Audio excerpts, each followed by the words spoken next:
Assalamualaikum warahmatullahi wabarakatuh. Waalaikumsalam warahmatullahi wabarakatuh. Yang kami hormati Ibu dosen pembimbing mata kuliah LMS for Elementary School, Ibu Nur Hasanah MPU. Yang kami cintai dan kami banggakan teman-teman sekalian. Izinkan kami dari kelompok 2 akan menyampaikan presentasi kami yang membahas mengenai media pembelajaran yang umum digunakan di SD dan metode yang efektif untuk digunakan di sekolah dasar. Perkenalkan tim kami yang pertama Eva Sapitri, Fatimah Dina Aulia, Neng Nur Asari, Renova Natalia, Rizka Aulia, Sri Lestari, Sania Nuraini, Utami Mayasari, dan Yusnina Sada.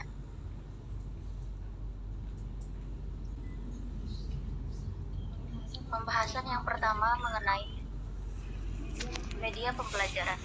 Media pembelajaran adalah alat yang dapat membantu proses dalam pembelajaran agar lebih jelas dan mudah dipahami serta berfungsi untuk mencapai tujuan pembelajaran dan pengajaran yang efektif dan efisien.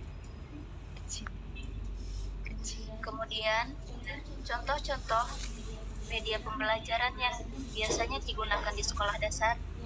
Yang pertama adalah video.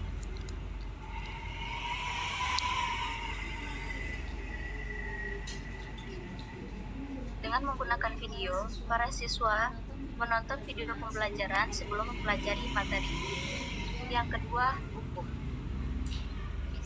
Siswa membaca buku, baik buku pelajaran maupun buku tambahan seperti buku cerita dan lain-lain. Media pembelajaran yang ketiga adalah alat peraga.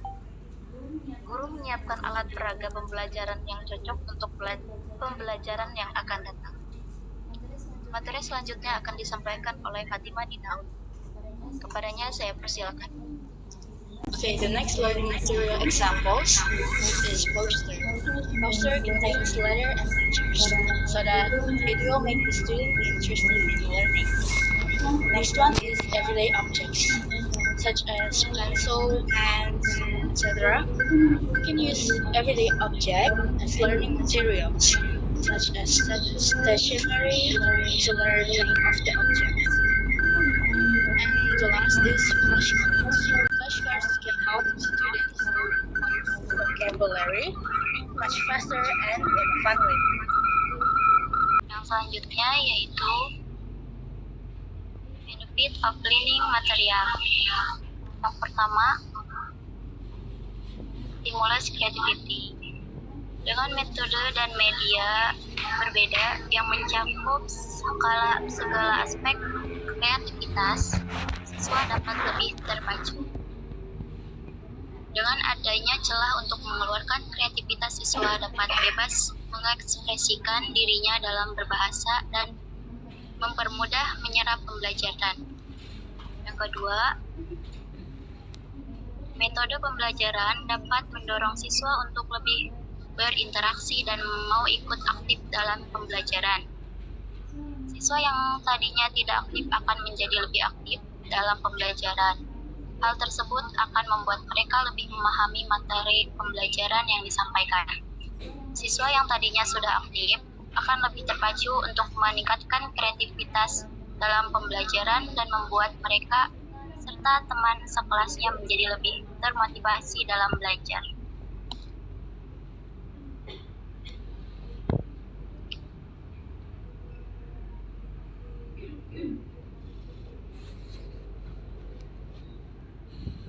Baik, yang selanjutnya yaitu ada kendala-kendala yang terjadi pada pembelajaran bahasa Inggris di SD. Kemampuan bahasa Inggris saat ini seolah menjadi hal yang wajib dimiliki oleh anak-anak. Bahkan, mulai banyak sekolah dasar yang mengajarkan bahasa Inggris tingkat lanjutan pada siswa sekolahnya. Ada beberapa kendala dalam pembelajaran bahasa Inggris untuk anak SD, yaitu pengucapan, kosakata, dan tata bahasa. Adapun faktor internal dan eksternal, seorang guru harus mengetahui kemampuan anak masing-masing agar dapat mengetahui hal apa yang harus diperbaiki oleh setiap anak untuk mendapatkan tujuan pembelajaran.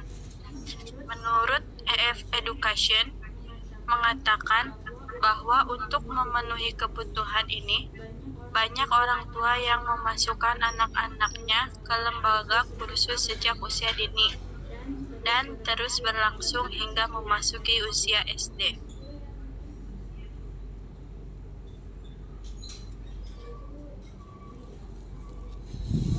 Baik, yang selanjutnya ada juga beberapa masalah yang menghambat proses belajar bahasa Inggris anak.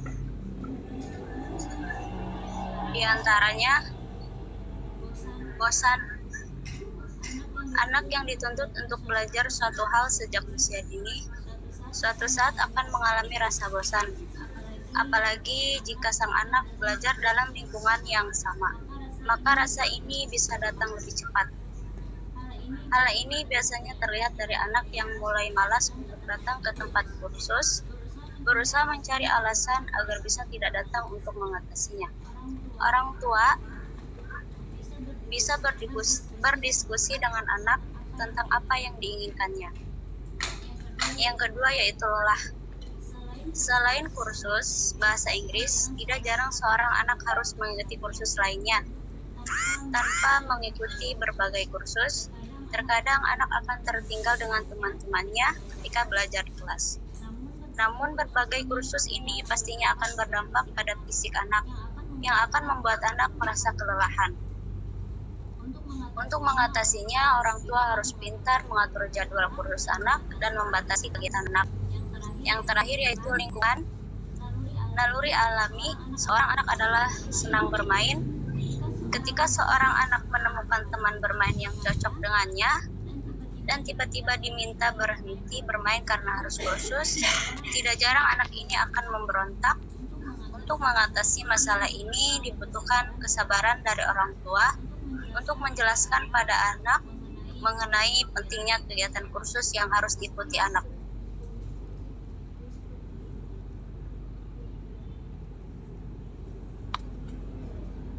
Baik, yang selanjutnya learning method atau metode pembelajaran bahasa Inggris di sekolah dasar.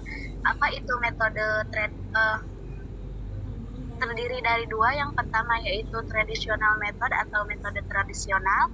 Yang kedua effective teaching method atau metode pengajaran efektif. Baik, yang pertama yaitu traditional method atau metode tradisional. Apa itu metode tradisional? Metode tradisional itu adalah metode pembelajaran sehari-hari dengan menggunakan model yang bersifat umum tanpa menyesuaikan model yang tepat berdasarkan sifat dan karakteristik dari materi pembelajaran yang diajarkan. Metode tradisional ini terdiri dari 3, yaitu pengajaran berpusat pada guru. Metode pengajaran yang cenderung memberikan penekanan pada peran guru sebagai pusat pembelajaran. Yang kedua, belajar berbasis ceramah. Pembelajaran yang didominasi oleh ceramah guru kepada siswa dengan sedikit interaksi siswa. Yang ketiga, menghafal kosakata dan tata bahasa. Pembelajaran ini yang berfokus pada menghafal kosakata dan tata bahasa dengan metode pengulangan.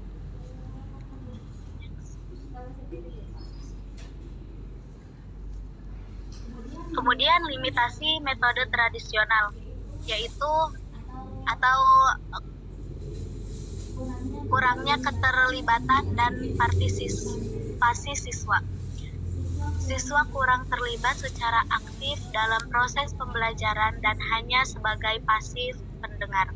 Yang kedua, fokus terbatas pada keterampilan berkomunikasi.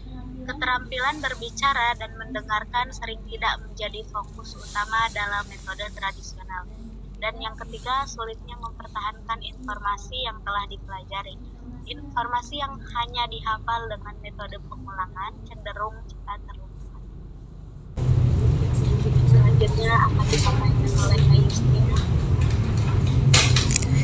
Oke, baik, yang berikut effective teaching method. Yang pertama, pembelajaran bahasa berkomunikasi. Pengajaran fokus pada pengembangan kemampuan berkomunikasi siswa melalui dialog dan interaksi. Yang kedua, pembelajaran berbasis tugas. Pembelajaran ini yang menginterogasikan tugas atau proyek yang relevan dengan kehidupan siswa. Yang ketiga, penggunaan teknologi dan multimedia. Pemanfaatan teknologi dan multimedia sebagai alat bantu dalam proses pembelajaran bahasa Inggris. Yang berikut manfaat metode pengajaran efektif. Yang pertama, kemampuan berbicara dan mendengar yang lebih baik. Yang kedua, motivasi dan minat siswa yang lebih tinggi. Yang ketiga, penyimpanan informasi yang lebih baik.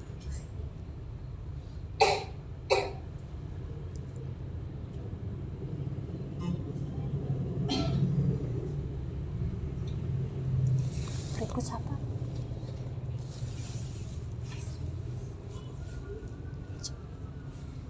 Selanjutnya ada observasi. Yang pertama itu ada metode pertama. Metode pertamanya ada metode penelitian motorik, ada juga metode tanya jawab, ada juga metode kedua menggunakan media pembelajaran seperti papan tulis, buku paket, kamus, Google Classroom, aplikasi edukasi berbahasa Inggris. Di sini juga ada kendala yang sering dialami dalam mengajar, yaitu kurangnya motivasi dalam bahasa Inggris, kurangnya wawasan pembelajaran, penggunaan bahasa yang pasif, dan ada juga cara memaparkan materi kepada anak-anak, yaitu anak-anak sering membaca, setelah membaca wajib diartikan, dan edukasi anak-anak menyukai hal-hal lagu atau musik yang berbahasa Inggris.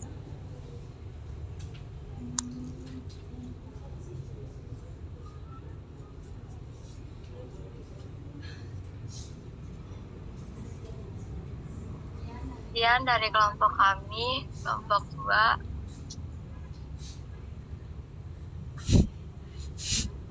Kami ucapkan selamat siang dan sekian, terima kasih.